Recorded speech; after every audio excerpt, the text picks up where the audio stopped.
My name is Megan Whitfield. I'm 32 years old. Last November, at my grandmother's 70th birthday dinner, the same night our family was signing over ownership of our business, my sister slipped her gold necklace into my purse. Then she cried. Then she told everyone I had stolen it. 22 people in that room, our accountant, my father's business partner, my parents. My sister asked, out loud, that someone search my bag, so they did. Then my grandmother stood up, reached into her handbag, and placed a sealed envelope on the table. My sister went pale. This is what was inside. My grandmother started Cornerstone Catering and Events in the year 2000. She had a borrowed commercial kitchen, a folding table she set up in our garage on weekends, and a 3-ring binder full of recipes she'd been collecting since the 1970s. The binder had a green cover, cracked at the spine from years of use, and it lived on the shelf in her office from the day I started working there. It's still there now. I pass it every morning. My mother helped in the early years. My father handled deliveries on weekends before his day job paid enough that he could stop. By the time I was a teenager, Cornerstone was feeding wedding receptions, corporate luncheons, and graduation parties across Columbus, Ohio. It wasn't a glamorous business. It was a reliable one, the kind built on reputation and relationships, and a lot of very early mornings.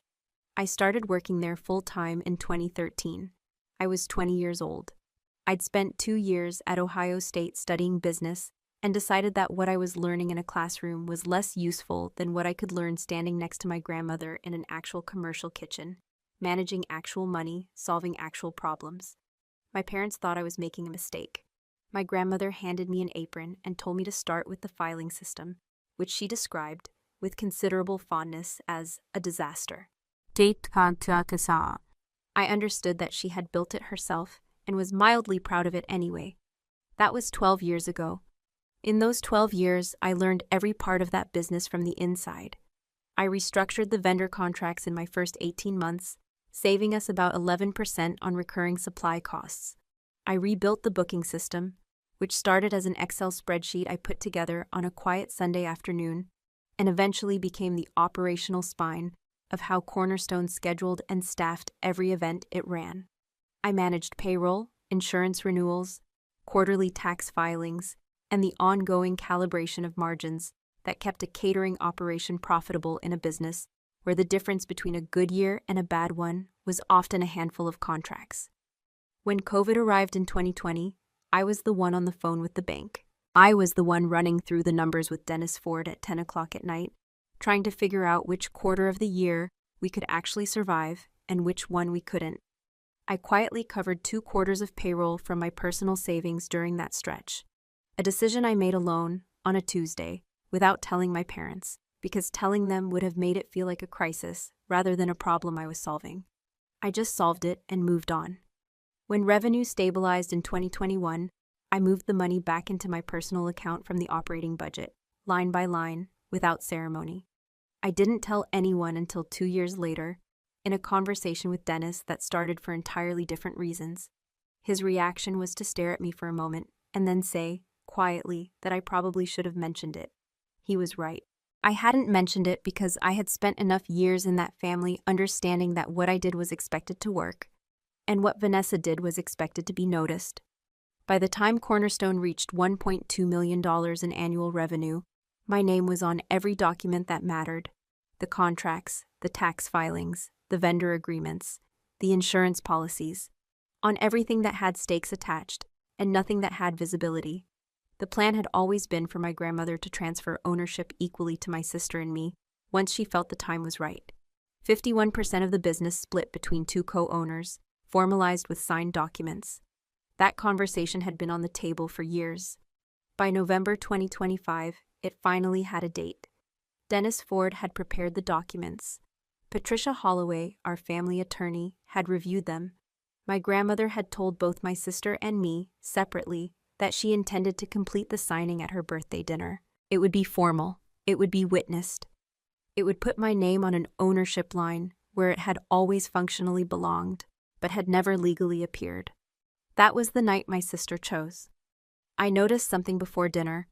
I was helping move chairs to accommodate the extra guests, and I saw my sister pause near the table where the transfer documents had been set out. A blue folder, 2 sets printed, one for each of us. She didn't open it, she just placed her hand on top of it for a second. The way you check that something was still there. I should have thought more about that. I moved another chair instead. A few weeks before the dinner, I had also heard something I couldn't quite place. Passing through the hallway of my parents' house, I caught the tail end of a phone call my sister was on in the kitchen. She was saying a name I didn't recognize, Gerald Pruitt, and the phrase before the signing. And when she saw me, she ended the call and said easily that he was a friend who happened to be a lawyer. She was just asking a few questions, nothing important. I went home that evening and typed Gerald Pruitt into a search bar. His practice specialized in business restructuring and asset transfer. I sat with that information for a moment. Then I told myself there could be explanations. I closed the laptop. That was a mistake I am still accounting for. I want to be honest about my family, because what happened that night doesn't make sense without understanding who we were before it. My sister Vanessa is 26 years old. She is 6 years younger than me, and she has always been what my parents describe as the heart of the family. I understand what they mean. Vanessa is warm in rooms. She's funny. She has an ability, genuine or practiced. I have never entirely decided. To make people feel specifically chosen by her attention. When she smiles at you, you feel like she's glad you're there. I've watched her do it my entire life. She arrived at Cornerstone in 2021, right after the hardest year I had spent in that business. Within 18 months, she was being called the face of Cornerstone by my own father. He changed the profile image on the company website to a photo of Vanessa in a pale green blazer standing in front of the logo, smiling. He didn't tell me. A client mentioned it in passing during a site visit. Vanessa was good at the client-facing work. I won't pretend otherwise. She had a warmth for it that I don't have in the same way. But warmth doesn't run payroll. Warmth doesn't negotiate a vendor contract, manage an insurance claim, or cover a 6-month payroll shortfall from a personal savings account. The work I did was invisible in the way that back-of-house work is always invisible. It only gets noticed when it fails. The pattern had been there long before the business. Growing up, I was the reliable one, the responsible one, the one who got asked first when something went wrong. When my mother's favorite ring went missing during a family gathering when I was 15, my father asked me about it before he asked anyone else. Not Vanessa, who was 9, me, who was 15, and apparently the more plausible suspect. The ring turned up in Vanessa's room 3 days later. Nobody said anything to me about it. My father moved on, and I understood, without anyone needing to explain it, that this was just how things were. That's the thing about that kind of dynamic. It's not dramatic. It doesn't announce itself. It accumulates quietly over years, until one day you notice that the default assumption in your own family has always been that you're the more complicated one, and that you've spent years trying to disprove it.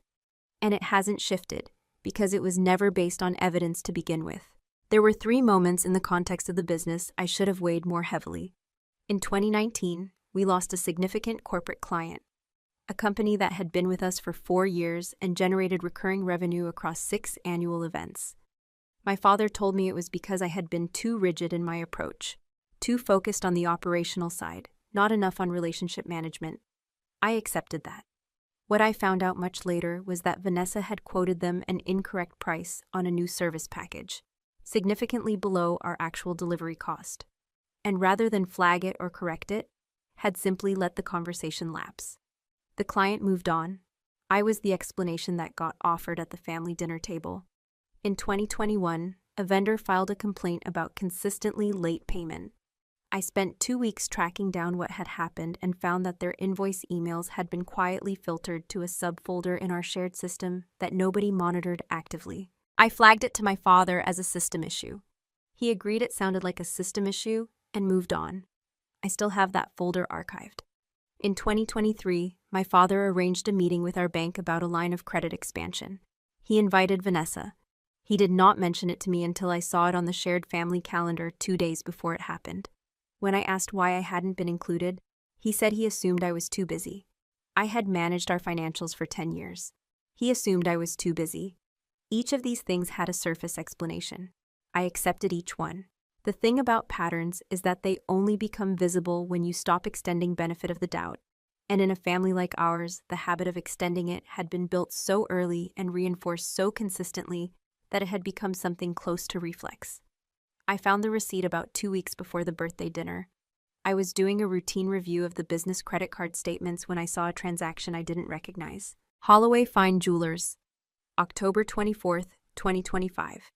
$318. Cornerstone Catering and Events, Platinum Card. Cardholder, Vanessa Whitfield. Description, handwritten in the notes field. Client appreciation. I went through every booking in October. Every event, every client, every authorized gift purchase in our records. There was nothing. No client, no event, no authorization. I took a screenshot. I printed it, I folded it, and locked it in my desk drawer. I found Holloway Fine Jewelers online. One of their featured items was a classic gold chain necklace. Price range, $295 to $360. I closed the tab. My fingers were not entirely steady. I didn't tell anyone, not yet. I needed to understand what I had before I said anything. I told myself I was being careful. Looking back, I think I was also still doing the thing I had always done, giving the benefit of the doubt for a little longer than I should have. Old habits move slowly. My grandmother turned 70 on November 15th.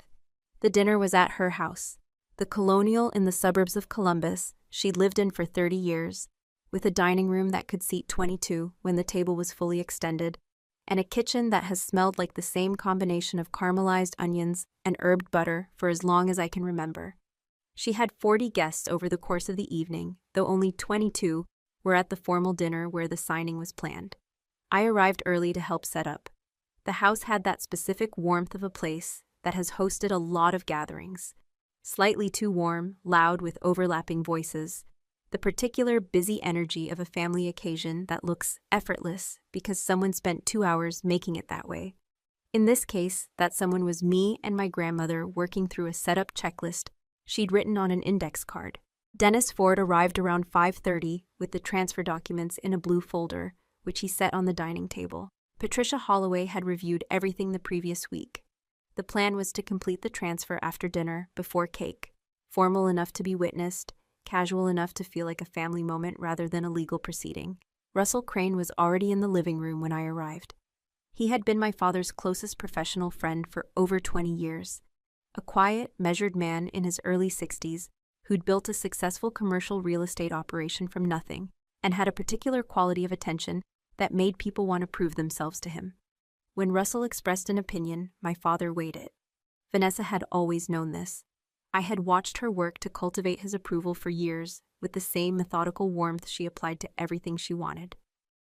My grandmother that evening was carrying her handbag closer to her body than usual, the worn brown leather one she'd carried to every family event for 15 years, the one with brass clasps she'd had repaired twice rather than replace. I noticed it and filed it away as nothing in particular. She was wearing it like something she wanted to keep close. I moved on. Before dinner, Vanessa appeared beside me in the hallway, where I was adjusting a floral arrangement. She was in a soft cream dress, calm in the particular way she gets when she's been anticipating something for a long time. She held out her hand. In it was a gold necklace, a simple chain, a small pendant, delicate. She said she was worried about losing it in the chaos of the evening and asked if I would hold on to it for her. I looked at the necklace, then at her. "Sure," I said. I dropped it in the interior pocket of my purse. I went back to the arrangement. I did not think about it again for 40 minutes. I want to be clear. That was the only time I touched that necklace. And there was no one else in the hallway, no witness to her handing it to me. She had arranged for that, I think. I only understood it later. Dinner was warm and easy for a while, the kind of family evening you might remember as pleasant if you didn't know what was building inside it. My grandmother sat at the head of the table and looked genuinely happy in a way I don't often see her. Relaxed, younger somehow, like she'd been given something back. My parents were at ease. Russell and my father had a quiet conversation running down the far side of the table. Dennis had his notebook out, as he always does. Then Vanessa came out of the powder room. She had been in there for about 10 minutes. When she appeared in the doorway, her eyes were red. Her hand was at her mouth. She arranged her face in the particular expression I have watched her use my entire life. The one that signals distress to a room without requiring a word. That says I need help in a frequency everyone can hear. The look that makes people want to go to her. "My necklace," she said softly. I can't find my necklace. I put it on this morning and now it's gone. The room stopped and turned. Her eyes moved across the table. For 1 second, a single second, they landed on me. Then she looked down at her hands. I understood in that moment exactly what was happening.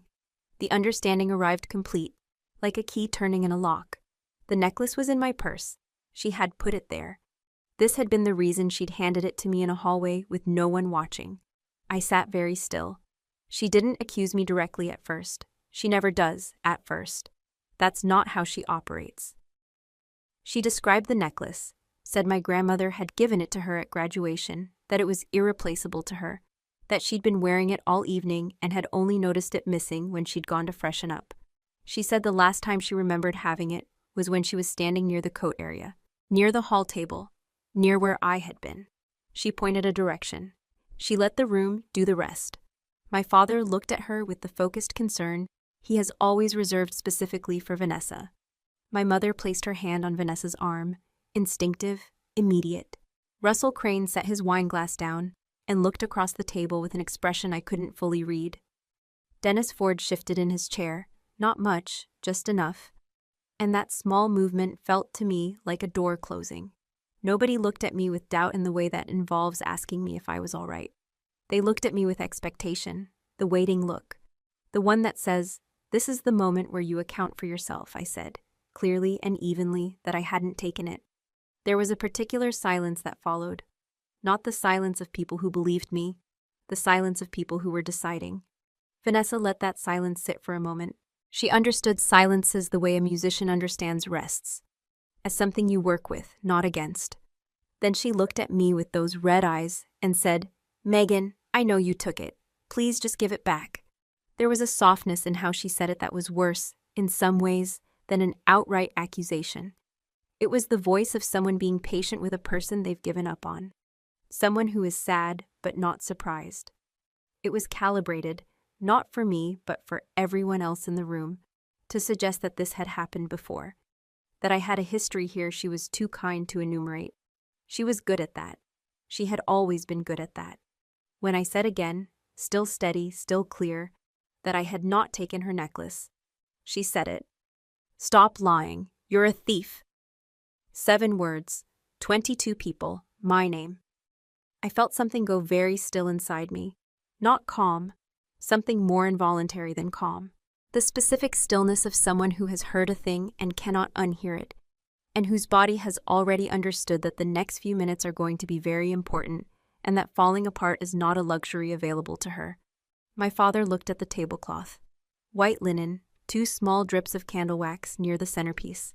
I noticed those drips with the precision you notice small things when the larger thing is too much to look at directly. My mother had her hand over her mouth. Russell looked at my father, and my father looked at the tablecloth. And that exchange, that moment of a man who could have said something choosing not to, was the thing that hurt most. Not the accusation, not the room full of people hearing my name attached to a crime. My father looking at a tablecloth. Then Russell said quietly, "Perhaps it would be simplest if we just looked." Not a question, a suggestion from the most credible person in the room, and it settled over everything like a verdict that had already been reached. I stood up. I did not let anyone else touch the bag.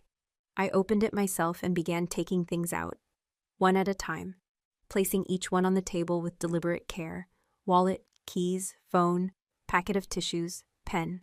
I went slowly, not because I was stalling, I knew exactly what was coming, but because I had decided that if this was going to happen, it was going to happen on my terms, at my pace, and no one was going to take that much from me. Then the interior pocket. I knew it was there. I had known since the moment she walked out of that powder room, face arranged just so, voice pitched just right. I took it out and held it for 1 second, 1 full second, before I set it down on the white linen. Gold on white.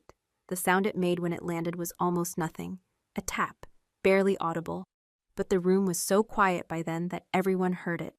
I looked up at my sister. She wasn't triumphant. That's the thing I kept returning to for weeks afterward. She wasn't satisfied or gleeful or vindicated. She looked relieved. The specific bone-deep relief of someone who has been carrying something extremely heavy for a very long time and has finally been allowed to set it down. Like the hard part was finished and the rest was logistics. Like she had been holding her breath for months and could now, finally, breathe. That frightened me more than anything else in that room, because it meant this had been harder for her than she'd shown. It meant she had been managing it carefully, for a long time, and the management had cost her something real, which meant she had wanted it enough to absorb that cost. And then my grandmother stood up. She moved the way she always moves, slowly, without apology, like time was something she had in sufficient supply and everyone else was welcome to wait. She reached beneath her chair and lifted her handbag. The worn brown leather one, soft from decades of use, brass clasps she'd had repaired twice and refused to replace because replacing them would mean replacing the bag. And the bag was not replaceable. She set it in front of her. Vanessa started to say something. "Grandma, you don't need to." And my grandmother placed one hand flat on the table. One gesture. Vanessa stopped. My grandmother reached into the bag and produced a white envelope. It was sealed. Her name was written in her own handwriting on the front, Dorothy Whitfield, in the careful cursive she uses for things that matter to her. She placed it in the center of the table between the necklace and the blue folder of transfer documents. Then she sat back down. She did not open it immediately. She looked around the table, slowly, at each face. She gave the room a moment. I believe she had been planning this for long enough that she understood what kind of moment it needed to be. Not rushed, not reactive, but deliberate. She wanted everyone present to understand that what was coming had not been assembled in the last 10 minutes, that she had carried it here, that she had been waiting. Then she opened it. The first thing she took out was a receipt. She placed it on the table and pushed it toward the center. I could read it from where I was sitting. Holloway Fine Jewelers, October 24th, 2025. Classic gold chain necklace, $318. Cornerstone Catering and Events Platinum Card. Cardholder, Vanessa Whitfield. Description, written by hand. Client appreciation, the same receipt I had found in the card statement 2 weeks earlier, the one I had folded and locked in my desk drawer without telling anyone. My grandmother had it too. She had found it first. Vanessa's face did not flush. It drained. A specific pallor that I had never seen on her before. Not embarrassment, not caught-out shame, but recognition. The recognition of someone watching the structural supports of something they have built come apart in real time. Russell Crane read the receipt. He looked at Vanessa and asked, in the same quiet voice he'd used to suggest searching my bag, "When did you hire Gerald Pruitt?" Vanessa said nothing. My grandmother reached back into the envelope. "That's not all," she said. 3 words. Quiet. The heaviest sentence of the evening. She took out a second piece of paper, folded in half. She smoothed it flat and placed it beside the receipt. A printed email. Sender, Vanessa Whitfield. Recipient, Gerald Pruitt, Esquire. Date, November 1st, 2025. 2 weeks before the dinner. Subject, confidential. Cornerstone ownership structure. My grandmother read one sentence aloud. 1. I need to understand the process for removing a co-owner from business records based on misconduct allegations. She set the paper down. The room understood. Misconduct allegations. That was what tonight had been built for. Not an impulsive accusation. Not a moment of spite between sisters. A planned step in a legal strategy that had been in motion for at least a month before the dinner. Get the necklace into Megan's purse. Create a witnessed accusation in front of the family's accountant and business partner. Establish misconduct as a documented, witnessed fact. Use it to initiate removal from the ownership structure before the transfer documents were signed. 1 necklace, 1 accusation, 1 search, 1 less co-owner. All of it dependent on the assumption that no one in that room would be ready, that no one had been watching. Dennis Ford opened his laptop. He didn't ask anyone for permission. He pulled up the Cornerstone business account statements and turned the screen toward the center of the table. The Holloway Fine Jewelers transaction was there. So were 3 others. A hotel charge, $680, placed on a Tuesday in September, with no corresponding event in our calendar. A vendor purchase, $890 from a supplier not in our approved vendor list, with no inventory entry. A restaurant charge, $840, on a date when Cornerstone had no events scheduled and no client on the books.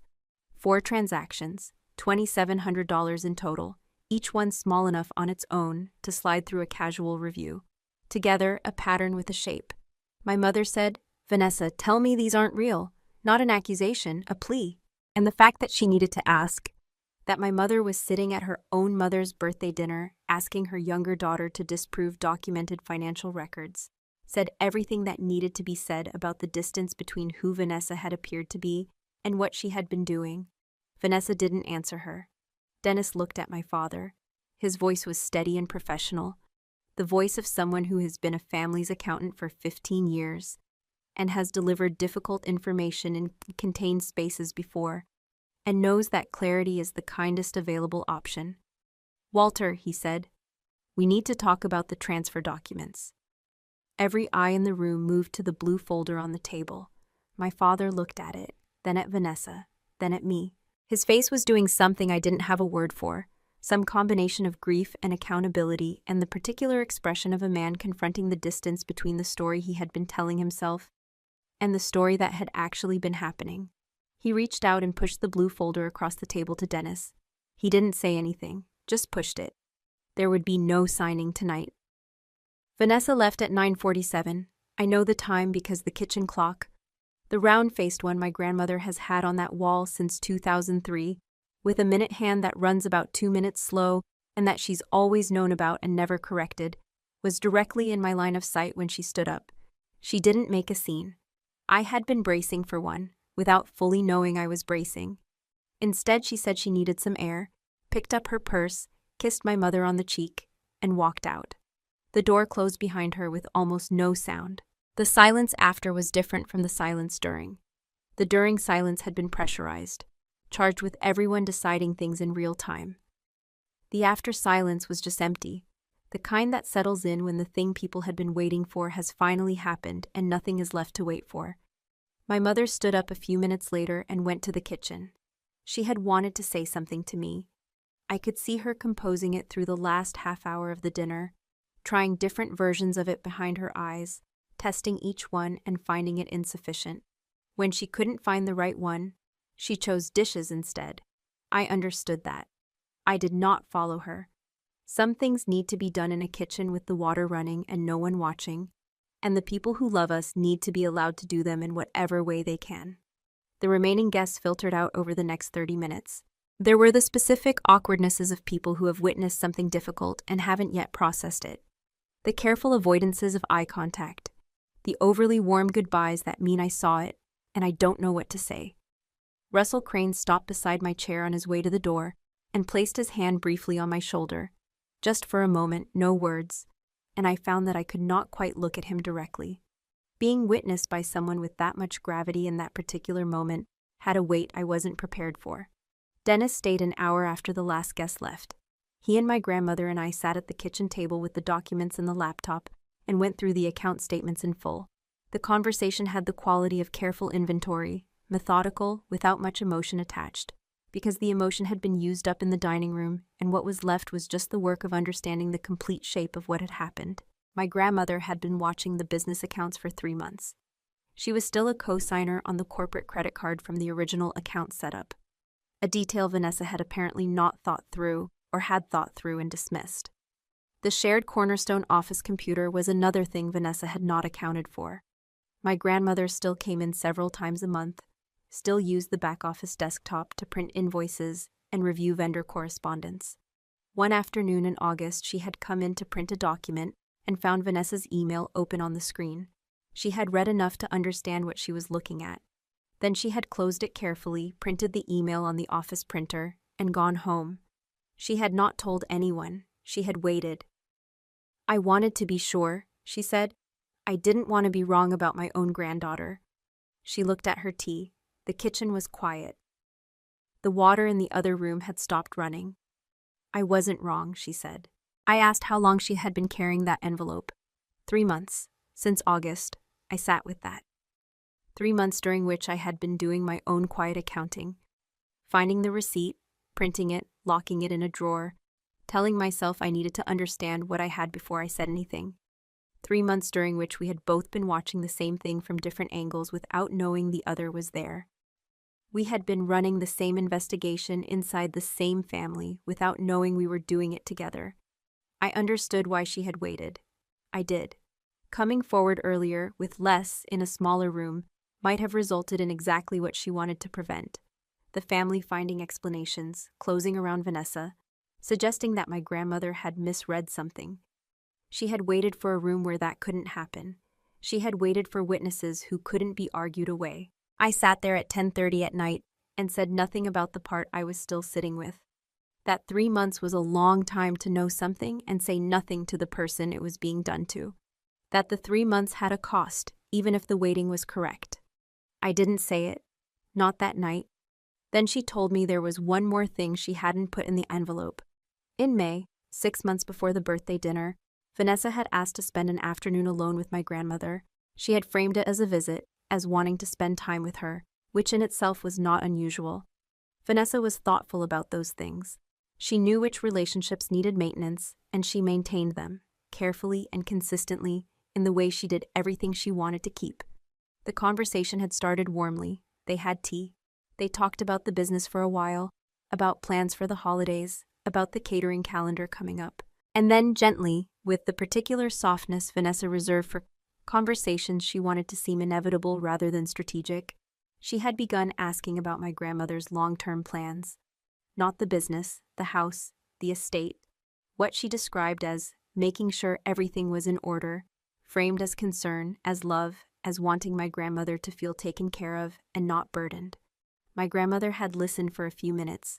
Then, without any visible change in expression, she had set her phone on the arm of her chair, face down, and started the voice recorder.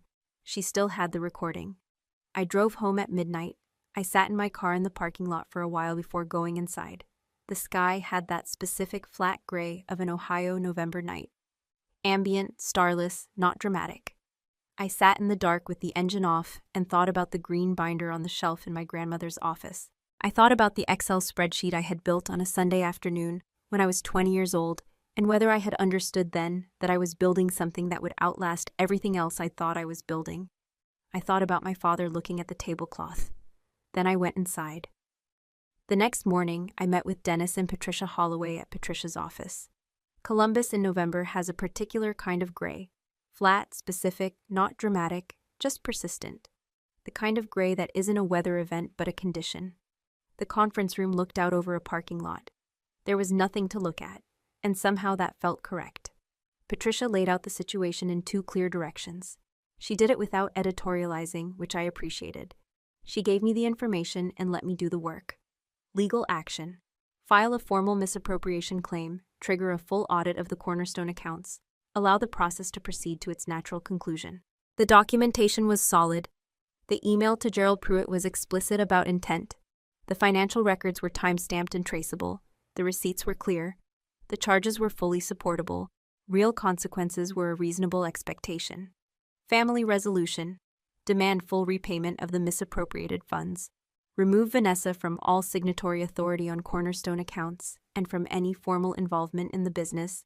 Proceed with the ownership transfer as originally planned, and keep it out of any formal proceeding. Vanessa would sign a written acknowledgement. She would repay the money. That would be the end of it, legally speaking. Patricia put 2 sheets of paper on the table, one for each direction. She said she would support whatever I chose. She did not tell me which door she thought I should walk through. My father was there. He had asked to be, and I had said yes. And sitting across from him in that conference room on that particular morning felt like one of the stranger experiences of my adult life. My father, in a lawyer's office, because of what his daughter had tried to do to his other daughter.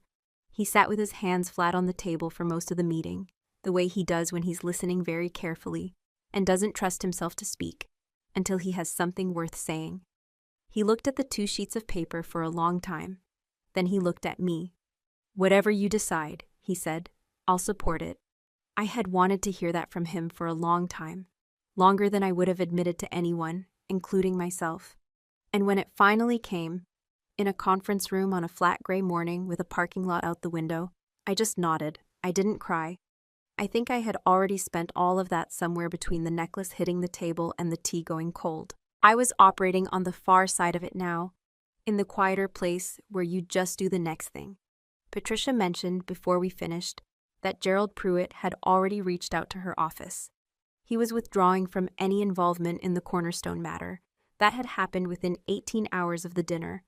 Whatever Vanessa had told him or not told him, the sealed envelope and the 22 witnesses had apparently recalibrated his assessment of professional risk. That evening, my phone showed a message from Vanessa. 11:23 p.m. I hope you're happy now. I read it 5 times, set the phone down, picked it up, read it again. I hope you're happy now. As if happiness was what I had been working toward. As if any part of what had happened in the last 2 days looked anything like happiness. As if what I had felt sitting in my grandmother's kitchen at 10:30 the night before was anything other than something very old and very tired finally being given permission to exist where it could be seen.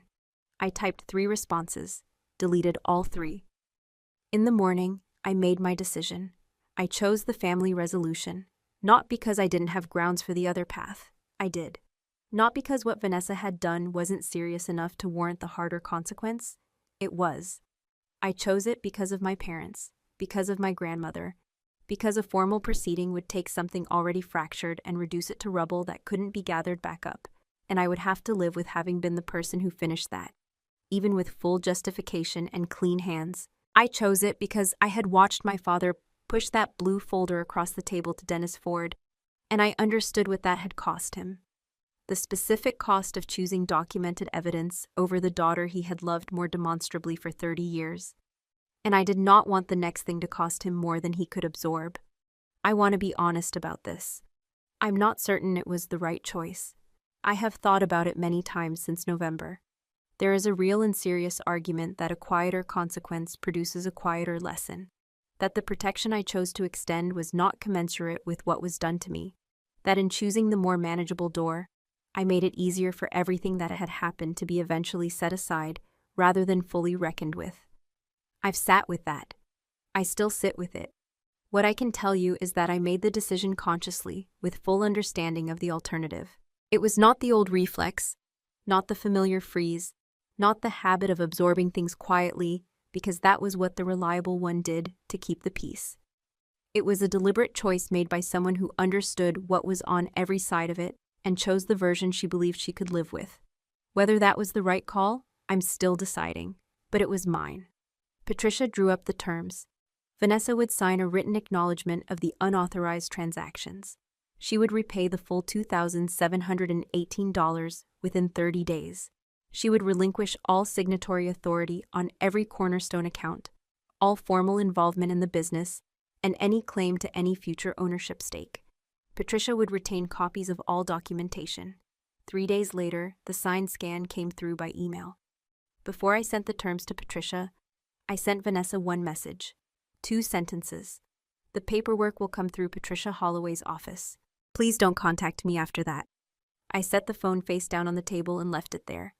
That was the last time we spoke for a long time. When I try to imagine what it would take for that to change, I find I don't have strong feelings in either direction. That absence of feeling is its own kind of answer. I am still deciding what to do with it. The transfer was signed in early December 2025. Patricia Holloway's office. The same conference room, different weather. A light snow had started by the time we arrived. The first real snow of the season, the kind that sticks to windshields but not yet to roads.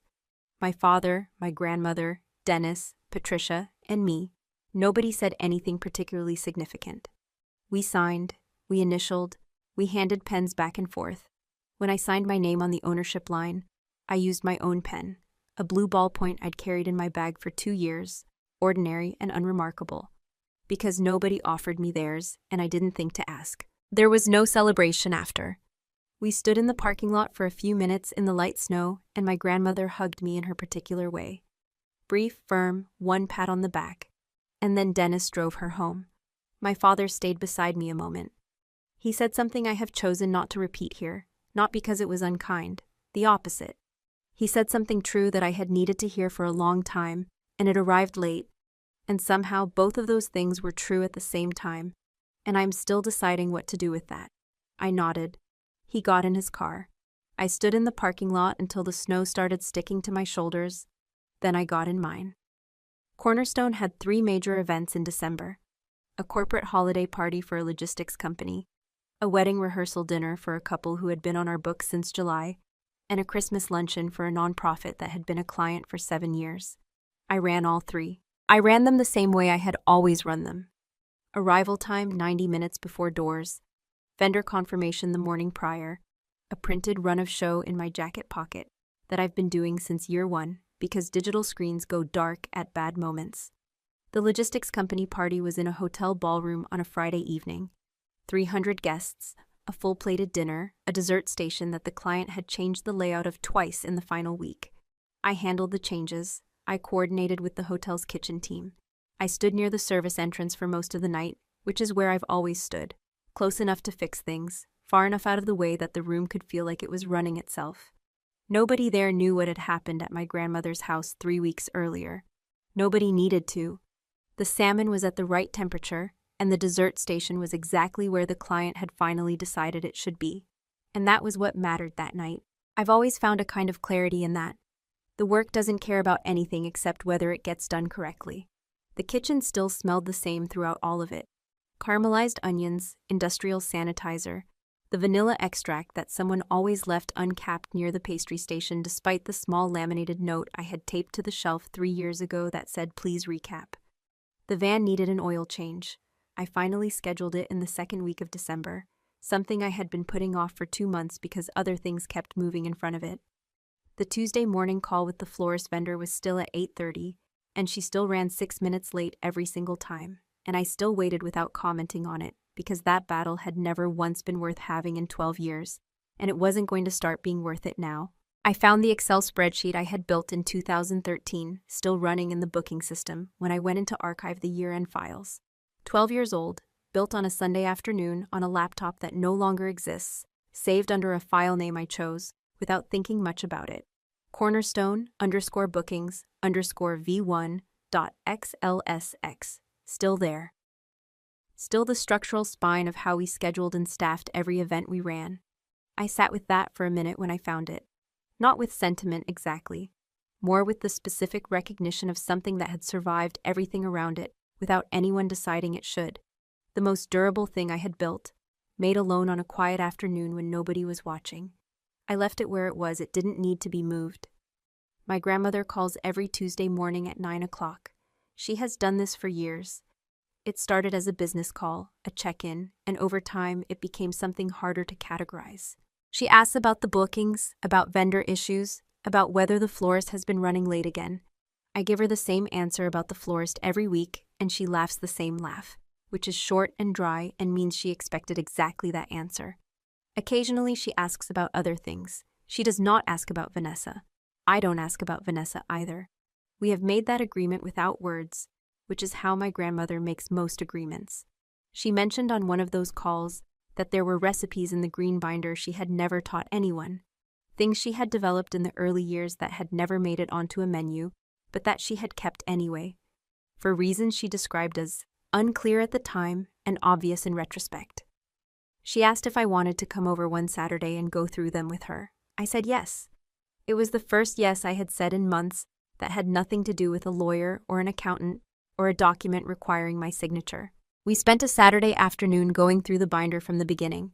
My grandmother made coffee. She talked about the early years of Cornerstone, the way she doesn't usually talk about them, with the specific detail of someone revisiting something they haven't thought about in a long time and finding it still intact. A recipe for a mushroom ragu she had developed for a wedding in 2004 that the couple had liked enough to request at their 10th anniversary party. A dessert she had made for a funeral luncheon in 2007 that the family had written her a letter about afterward, which she still had somewhere. Small histories, the kind that don't make it into the formal record of a business, but that are the actual texture of it. I took notes, I typed them up that evening and sent her a copy. She called the next Tuesday and said the formatting was good. My father knocks before coming into my office now. He didn't used to. I'm not sure if he decided to start doing it, or if it happened without a formal decision. If it was just one of those adjustments people make after something shifts between them. The kind that never gets acknowledged directly, but that both people feel and neither one names. Either way, I've noticed it every time. It is a small thing. I am aware of how small it is. These things don't undo 12 years of building something invisible. They don't undo the night someone put a necklace in my bag and called me a thief in front of 22 people, a family accountant, and a business partner whose opinion my father has deferred to for 2 decades. They don't answer the question of whether I chose the right door, or resolve what it means to have offered a quieter consequence to someone who had hired a lawyer to draft a strategy for removing me from my own business. They don't close what is still open, but they are real. And for now, real is the thing I am building toward. I think about my grandmother sometimes, about the 3 months she spent watching and carrying, bringing that sealed envelope to family events without opening it, sitting with what she knew while the rest of us moved through our ordinary weeks without knowing what she held. I understand why she waited. I have understood it from the night she explained it. She needed the evidence to be unimpeachable. She needed the room to be large enough and the witnesses credible enough that what she put on the table couldn't be quietly managed afterward. She had spent 70 years in a family, and she understood how families process difficult things. With protection first, with explanation second, with accountability a distant third, if at all. She waited for a night when that order couldn't operate. I understand it. And I am still, in some small, unresolved part of myself, sitting with the 3 months. 3 months during which I was running my own quiet investigation without knowing hers existed, taking screenshots, printing receipts, locking things in drawers, moving carefully in a situation I sensed but couldn't fully see, not knowing I had company, wondering, in the back of my mind, if I was reading too much into things. If the Gerald Pruitt search result was a coincidence, if the transaction at Holloway Fine Jewelers had some explanation I hadn't thought of, if I was becoming the kind of person who sees patterns in everything because she'd been blamed for things enough times that her instincts had learned to overscan. Knowing my grandmother had the picture the whole time doesn't make those 3 months feel different in memory. I still moved through them alone. The outcome changed, the experience didn't. I don't think she was wrong. I've turned it over enough times to be clear about that. But I also think there is a cost to being the person who is watched over rather than the person who is told. A cost to being protected rather than included. A cost that doesn't get canceled out by the protection working exactly as intended. I'm still calculating exactly what that cost was. It changes a little each time I come back to it. There's a question I have been sitting with since all of this ended, and I mentioned it near the beginning, so I'll end with it here. How long can someone watch you be wronged before their silence becomes part of the wrong? I don't have a clean answer. I have looked for one and not found it. I think it depends on what they're protecting and what they're waiting for, and whether they understand what the waiting costs the person it's done in service of. I think it depends on whether the protection was asked for or assumed. I think it depends on whether you ever find out. I found out.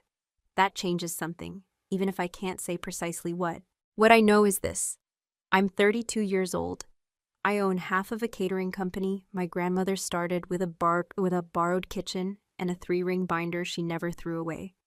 I have a locked desk drawer I haven't needed to open in 2 months. I have a Tuesday morning phone call I look forward to. I have a Saturday in my calendar for going through recipes that were never on any menu. I have a question I'm still sitting with. That might be enough to work with, for now.